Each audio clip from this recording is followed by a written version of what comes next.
Welcome to the Wrestling Club podcast. I am excited to be here sharing another story of one of the ways I've wrestled with God. The idea is that on this podcast, I invite other people to come and share their stories of how they've wrestled with God and stayed faithful and experienced His goodness through the wrestling.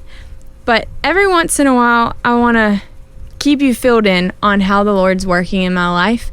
And something that has been significant this year is the experience that I had with Mother's Day. So Mother's Day 2026 really started maybe in like April or the end of March for me. I just kept thinking about it, which was a little bit different than years past. I knew that Mother's Day might be hard, but it wasn't like weighing on me heavy in years past. And even the first Mother's Day that was a little tricky for me. I was at church, I was leading worship, and one of my friends who was pregnant, she led a special song, and it was difficult, but it was doable. And then the next year, I was at church on Mother's Day, and I led a special song with one of my friends who, I can't remember if she was pregnant or if she had just had her baby. She must have been, I think she was pregnant. And it was really sweet to be able to celebrate moms even when I wasn't in that phase of life yet. But this year, 2026, was a little different, and not because I wanted it to be. I just was aware that Mother's Day kept coming to my mind and was something that I felt like I dreaded. So I tried to avoid thinking about it for a little while, and eventually something happened that me and Tyler were processing together. And in that conversation, I told him, I just really don't want to be at church for Mother's Day this year. I just can't. I just feel like it's going to be too hard. And every time I think about it, I just envision myself crying. And I don't want to be a coward. I know I can do it. Like physically, I can go. I know I can do it. So I'm not going to ask if I can skip, because since I work at a church, I do have to be there every Sunday. I don't just get the choice to not show up. And I just didn't want to actually ask for that exception. So I kept just moving on. Mother's Day wasn't near yet. I just kept trying not to think about it. And then my friend, who was our worship pastor, she asked me, because she needed some people, she asked me to lead worship. And immediately I said, if it's a special song, that's going to be a no for me. I'm not doing it this year. And she said, no, there's no special song. Just we need another person to lead worship. We lead worship. So I told her I would think about it. And I just could not envision a reality where I said no, because I can sing. I have a healthy body. I can drive myself to the church. I can put on my church clothes and use my voice. Like, I do this all the time. It's not that I can't. And if I can, then why wouldn't I? I told her I would think about it, and think about it I did. It was in my thoughts all the time, and I kept crying about it, even though logically I couldn't think of any reason why I would be upset. And I told her about it, that I had been crying and I wasn't sure what I was going to do and how I didn't want to be a coward. And of course she was very supportive, but I hadn't given her an answer yet. And there was one day I was on the way to the gym and I was going to give her my final answer. I was thinking to myself, okay, I'm about to text her and I'm going to tell her yes. And I think I even had texted out a message to Tyler, I'm going to tell her yes, that I'm going to lead worship on Mother's Day.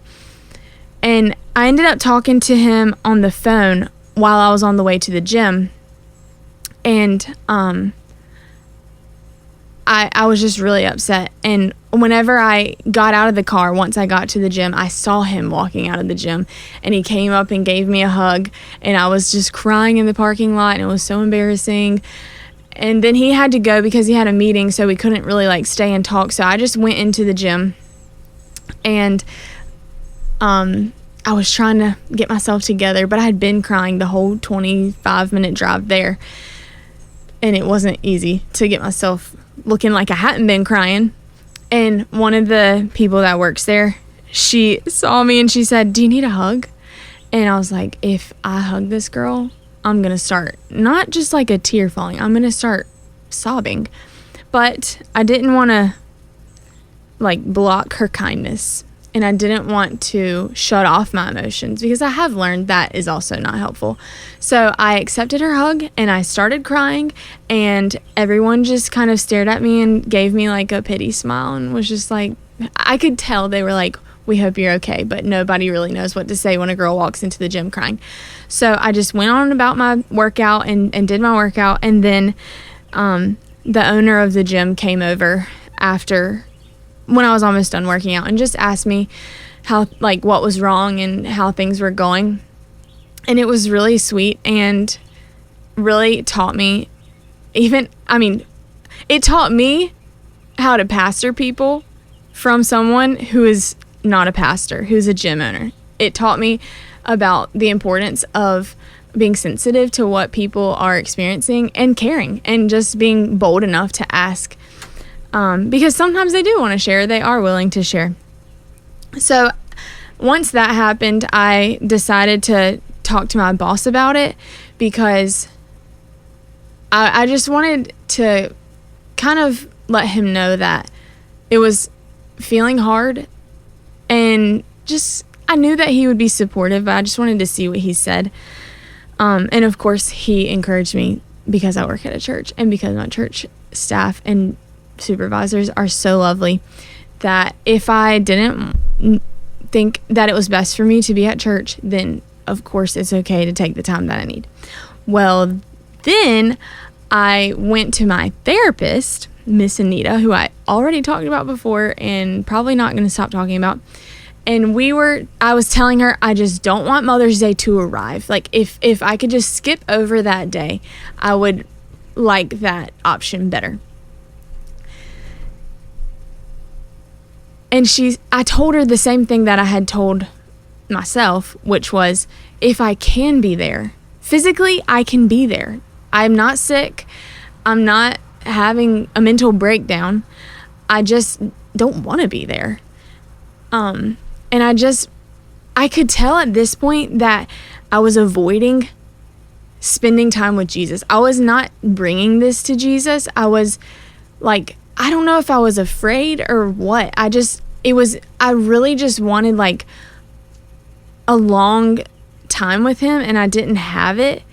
And I didn't feel like going to the church was going to make me feel like I was in the presence of Jesus, like comforting me about Mother's Day. I don't really know if that makes sense. But she told me, just because physically you can do something doesn't mean that it's spiritually and psychologically and emotionally the best thing for you to do. And even as true as that is and felt, it's just hard to know when you have what your motivation is for not doing something and when is the right, because I don't want to use I don't want to as an excuse for really anything. I just want to do what I like, to show up to the things I'm supposed to be at, honor my commitments, fulfill my responsibilities. So I didn't want to just go off my feelings, which is why I did process this with so many people, and everybody encouraged me. And one of the things that she told me was, it would be different if you were avoiding the presence of God. But if you feel like taking time away from church will be an opportunity for the Lord to minister to you, then there's nothing to be ashamed of or afraid of. In fact, you should embrace that opportunity for the Lord to meet you. So I was getting closer and closer to deciding that I was just gonna skip church, ask if I could be excused, And I think 2 days before church, I ended up texting my boss, and I was just like, hey, I really don't know if I want to go to church. I didn't tell him this part, but I just kept envisioning people either being like, oh my gosh, happy Mother's Day, yay, mothers, celebrate, or oh, are you okay? Happy Mother's Day. Like, how was this day for you? And I didn't want to experience either one of those. Also, Mother's Day is just so, it can be all consuming, and that's beautiful because I want to celebrate mothers, and I want it. Motherhood is hard, and so people should be celebrated. I'm embracing celebration more and more the older I get. However, in the past, it's like inescapable sometimes, or maybe this is just a lie that my head believes, because there was literally a year that I was walking in the gas station and the person holding the door for me told me Happy Mother's Day. And then on that same day, I went through the 7 Brew drive-thru and they gave me a Mother's Day sticker and told me Happy Mother's Day. So I was just getting all worked up in my head, like, I just want to avoid this day and pretend like it's not happening for me. So I finally decided to, I texted my boss, I'm like getting my game plan. I told my husband I'm not going to go to church on Sunday. And he was like, well, what are you going to do? But I didn't want to stay at home because I know myself. And if I stay at home, I'm going to clean my house the whole time because I love cleaning and I love for things to be clean. And I'm not just going to sit on the couch. So I told him, I think that I'm going to go. I'll get you to drop me off at the park near the church and I'll just stay there while you're at church. And he was like, no, you're going to get kidnapped and murdered if you go to that park while I'm at church, which is irrational. So I won, and we went to church that Sunday morning. Well, sorry, no, we went to Wilson. He went to church. He dropped me off at the park, and I just got out with my little Bible bag and my water bottle. I had some snacks and just went over to a picnic table, went for a walk around the pond. He did end up coming back and checking on me, which was really sweet. And when he came to check on me, I was in the middle of reading Isaiah 54. Because I love how the Lord is confirming to me that if you simply seek him, you will find him. There has never been a time that I expected to encounter the Lord and didn't in any way at all. So I sat down and I'm like, Lord, I don't have a plan. I don't have a scripture in mind. Like, what do I do? Why am I here? What am I doing? Like, can we hang out? I don't know about this day. And he reminded me of a sermon that I saw 2 summers ago where a lady was preaching on Isaiah 54 and speaking about commanding yourself to have joy. And she used the verse, "Sing, O barren one who did not bear. Break forth into singing and cry aloud, you who have not been in labor." And so Tyler walked up as I was reading this whole entire chapter, and I ended up doing some research online, which I try not to do a lot when I'm reading the Bible. But I kept asking myself, why would you sing? Like, what is that actually going to do? And this is what one commentary said. Isaiah tells the barren woman to sing as a prophetic act of faith, calling her to rejoice in anticipation of a miraculous future turnaround before it actually happens. This command serves as a declaration that her season of shame, desolation, and infertility is ending, and she will soon experience an overwhelming, unexpected abundance of children. So I'm believing that. I'm believing that. And this whole chapter, there's so many things that I basically highlighted the whole chapter. It was speaking to me so much. And I shared that with Tyler as he was with me. And then he went back to church, and actually one of my other friends came out there to sit with me, and she's going to be on the podcast, or you might have already heard from her at this point. I don't know. But I remember she came out there and she was like, I just didn't want you to be alone. And I was like, oh, I really like being alone. And she was like, well, I don't like being alone, and I didn't want you to be alone. But we had a really great time together, and I'm very thankful that, she was teaching me how to be a friend and what I can do for other people when they're hurting and when they're crying and when they're processing what the Lord is doing in their life. The last thing that I did when I was out there, was something that Miss Anita suggested to me when I was talking with her the week before. And she said, why don't you write a letter to your future self so that you can remember what this was like? And I said to her, don't you think some things are worth forgetting? But then before she even answered me, I answered my own question with the realization that I actually don't want to forget what the Lord has done in me. And it is very easy to forget. And if I become a mom with attributes of someone who did not, like, basically what I'm trying to say is, if I lose the character that the Lord has built in me because of my forgetfulness, that will be a shame. And so I did want to write myself a letter, and I did.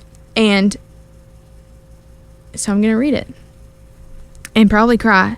I think I've only read it one time without crying, so maybe I won't. I don't know. We'll see.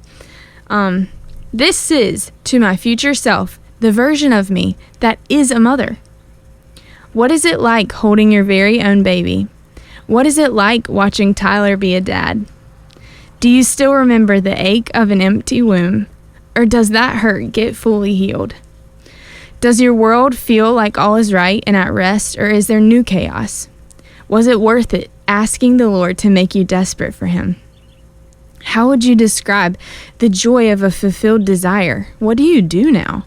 You spent so long waiting and surviving the refining. Do you know how to live without it? It feels like it's such a huge part of me. Could you ever forget it? Remember how humbling it was to realize you can't control the miracle of a child. Remember what it was like to cry in the bathroom at work because you got your period. Remember protecting yourself from disappointment by avoiding hope, which is fake. You can't protect yourself from disappointment. Remember the gut punch of pregnancy announcements and the tears around baby showers and birthday parties. Remember all the times you just wanted to melt into Tyler. Remember wrestling with your identity without motherhood? But can't you see how the Lord has carried you for years? He taught you to let Him carry the burden. He showed you that you can sing and command your soul to have joy, to love life, just as it is. He gave you people who helped carry the burden. He proved to you that you can't do life alone, not the way He's called you to anyway. You made playlists and journal entries and reminder notes to help you press in when you were feeling tired and weak. I hope you don't lose those habits. You learned the power of memorizing scripture to take your thoughts captive. You discovered the strength of your husband. You learned to receive moments where people want to minister to you and to even be so bold as to ask for prayer. You found God to be good by His definition, not yours. Faithful, the source of hope. You came to know and believe with confidence that He is sufficient, not supplemental. You experienced His rescue and His healing. He's not a genie in a bottle, but He does give good gifts. How does your soul rest with the desire fulfilled? Is there a lightness to life? Is it what you thought it would be? A purpose has been fulfilled, but not your purpose. You are made to walk with God and walk with people. God, thank you for this Whisner baby that has become part of my life's ministry. How long did I wait? Was it just a few more months, or was it years? Did we have the son I dreamed of? Or did God surprise us with the gift of a daughter? Please don't forget me and what we've been through. You are a patient, gentle, slow-paced, compassionate, full of life, people-loving, servant-hearted, celebrating, joyful, and empathetic mother who knows the Lord deeply and has seen the face of God. I hope you act like it. Love your broken-hearted, not comforted, losing hope, grieving, barren, singing self, who's sitting at a picnic table in a park in Wilson instead of going to church on Mother's Day.